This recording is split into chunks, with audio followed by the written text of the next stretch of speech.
to stay. But how are we going to get there? We are in the Orion crew capsule, which is the vehicle that's going to take our astronauts to the moon. This crew capsule is going to go to a space station called Gateway. Gateway will be in orbit around the moon for 15 years. You got to watch your head in these things. What does it feel like to walk on the moon? When we go to the moon, we're going to have 1/6 the gravity of the Earth. And what? Oh, there you are. You look at you. You're already in 1/6 the gravity of the Earth. How are NASA's investments in space exploration having positive impact for everyday Americans? Right now, on the International Space Station, we are proving that we can compound pharmaceuticals in a way that cannot be done on Earth. We can print in 3 dimensions human organs using adult stem cells. Space is transforming human lives right here on Earth. How important is having life-size mock-ups for astronaut training? Well, it's absolutely critical. In order for the astronauts to be ready to do what needs to be done on every mission, they have to train.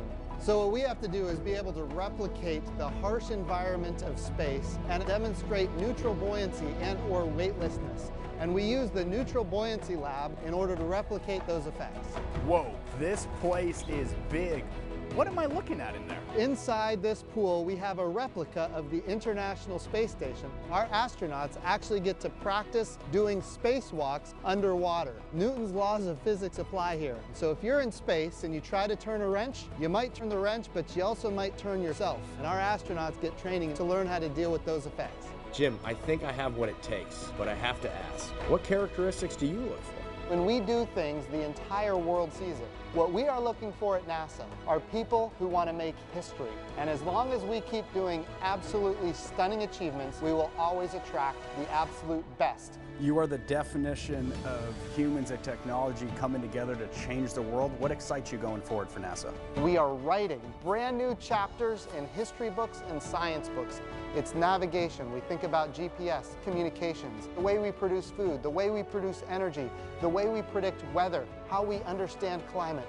All of these things are capabilities and technologies born from this little agency called NASA that has the best brand America has to offer. Jim, seeing everything firsthand has left me stunned. But as a kid, I've always wanted to put on the suit. Can I do that? Today is your lucky day. Absolutely, I'd love to have you try on a spacesuit. Every spacesuit is a spaceship designed specifically for the astronaut that wears it. We're talking about thermal environments of -200 degrees and +200 degrees, and we're talking about the vacuum of deep space. Jim, sign me up. I'm ready to go. Thanks again for showing me around today. It's been my honor, and we will indeed sign you up.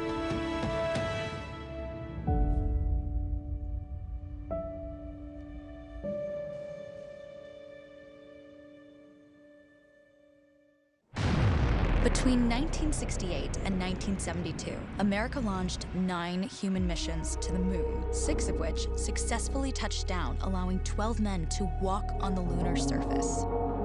NASA's next chapter of lunar exploration, called Artemis, has the task of not just going to the moon to create a long-term human presence on and around it, but also to prepare for ever more complex human missions to Mars. In short, everything we must be able to do here, we must first do here. So, what will an Artemis mission look like? Everything is designed and tested with our most important element in mind, the astronauts. This is their deep space, human-rated spacecraft called Orion, built in 3 parts. The crew module, where up to 4 astronauts will live and work throughout the flight. The service module, with life support systems for the crew and its own engine and fuel reserves. And a launch abort system, with engines capable of pulling the crew module to safety during launch should anything go wrong. To accomplish the task of launching our crew and heavy payloads, NASA is building the Space Launch System, comprising of a cargo hold, an exploration upper stage, a massive core stage, and 2 extended solid rocket boosters. Altogether, this is the world's most powerful rocket, and it exceeds the legendary Saturn V of the Apollo era in numerous ways. Sitting on the launch pad, the entire rocket, fully fueled, weighs just over 6 million pounds, 5.2 million of which is just the fuel. Once ignited, there was no stopping what comes next. All 4 RS-25 engines and the 2 solid rocket boosters come to life, thundering our crew upwards. 2 minutes after ignition, the solid rocket boosters are spent and released. 8 minutes after launch, the core stage is depleted and separated. The upper stage fires briefly, placing Orion into a parking orbit around the Earth. Here, the crew reconfigure the spacecraft and check systems to confirm everything is ready for deep space travel. With a go from mission control, the crew reignite the exploration upper stage engines to leave Earth entirely. The exact timing of this maneuver is critical to reach a speed that can escape Earth's gravitational pull, but also put Orion on a course that will intersect the Moon days later. Once this burn is complete, the upper stage of the SLS is jettisoned and the crew aboard Orion coast for several days toward all that awaits them at the Moon. Approaching the Moon, we see the fundamental differences between Artemis and Apollo. Instead of requiring Orion to serve as an expendable lunar command module or to carry a constrained lunar lander, the Artemis missions will take advantage of a different approach: pre-staging. Everything needed for lunar missions will be positioned in advance by commercial and international partners. This includes rovers, science experiments, and human-rated systems on the surface. But it also includes a dedicated lunar station in orbit around the Moon called Gateway. Here at this station, we can pre-stage a robust lunar lander and establish a strong communications relay. Designed with open standards, the Gateway can be expanded as new missions and partnerships develop, allowing multiple human missions on the Moon at the same time and enabling ongoing science to be conducted even between human missions. The Gateway is also capable of adjusting its orbit to allow access to every part of the Moon, something the Apollo missions could not do. But the real key in this approach is placing Gateway in a unique halo orbit to perfect the maneuvers needed for Mars missions. And with the growing list of commercial and international opportunities, Gateway is the ideal hub between Earth and all that lies beyond. Returning to our crew as they approach Gateway, the Orion must match the elliptical orbit of the station in order to successfully dock.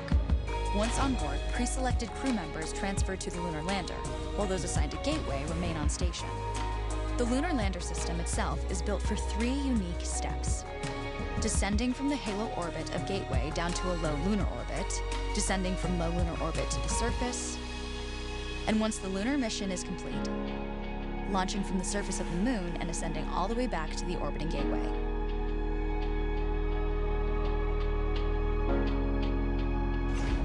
Once back aboard the Orion spacecraft and undocked from Gateway, the crew fire their engine once to break out of the halo orbit, and once again to sling the spacecraft around the Moon, placing it on a multi-day trajectory back towards Earth.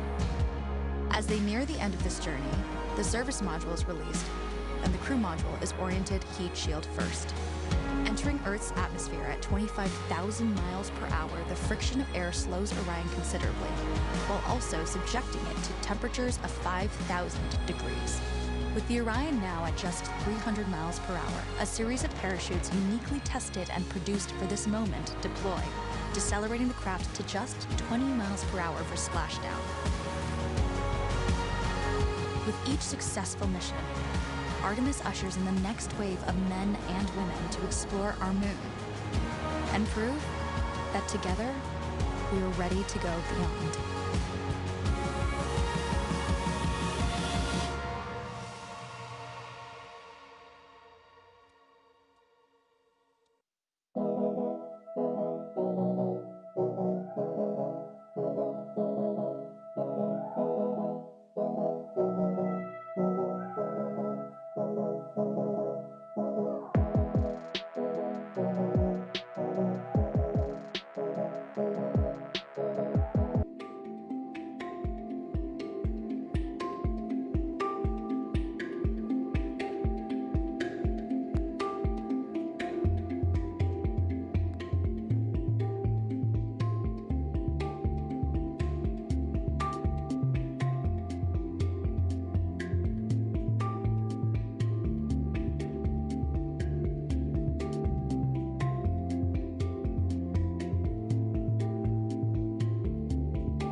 Station Houston, are you ready for the event? Houston, this is station. We're ready for the event.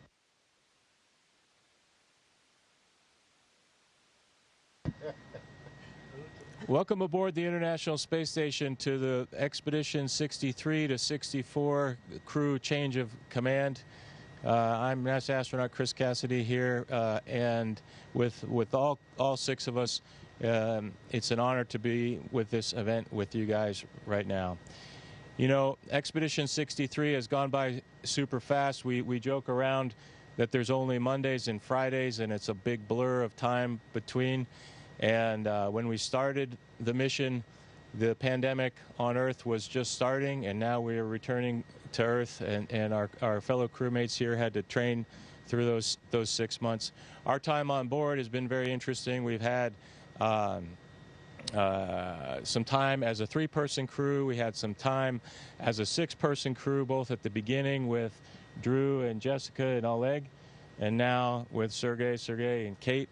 And then in the middle, we had a time as a 5-person crew with Bob and Doug, and we had the privilege of welcoming the SpaceX demo mission on board the International Space Station. Sprinkle in there some spacewalks and some Progress cargo vehicles and some American cargo vehicles and some crazy situations with the space station systems. It's just been an incredible 6 months of our lives. But experiences are nothing without the people that you enjoy those experiences with. And I must say it's been really an honor to be with my friend Tolia and Yvonne. Couldn't have asked for a better team of people to be here with. And when we had just a crew of 3, we spent several cozy days in just the service module, and it was just a wonderful, wonderful time. I also want to give a shout out, as I mentioned, to Drew, Jessica, and Oleg. It was great to be with them. Bob and Doug, certainly we had 2 wonderful months, and then this week has gone by super fast with Sergey, and Kate. Thank you for being part of it with us. And so with that, we have this small tradition where there's a key to the International Space Station, which didn't exist when I was here 7 years ago. I don't remember this, but now we have this, and I think it's very cool. It symbolizes the tool that we use on the Russian hatches to open and close the hatches, and it's a very appropriate key of the space station. It symbolizes the camaraderie that we have between all of the space agencies. And Sergey, it's with great pleasure and honor that I present you this key and command of the International Space Station. Congratulations. Thank you. Thank you very much. It's a great day. It's an unforgettable event, and this key reminds me time when I was a pilot and we kept key of sky, and now we keep key of space, and it's very interesting, very honorable for me, and we are very happy to join our crewmates and left this week together, and our mission is going to be very to have many events, many activity, and we are ready to continue tradition to show how on board people have example for people on Earth, how we work together, how we help together, and how we like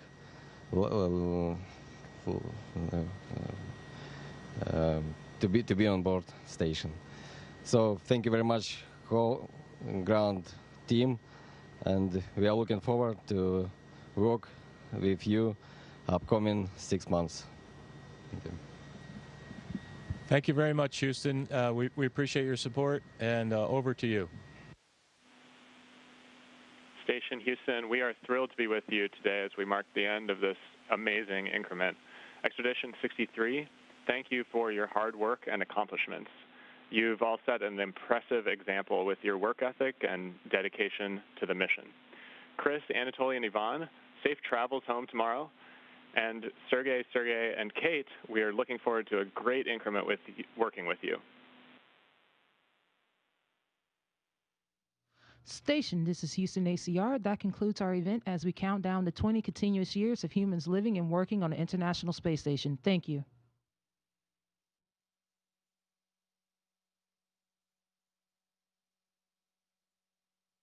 Communications.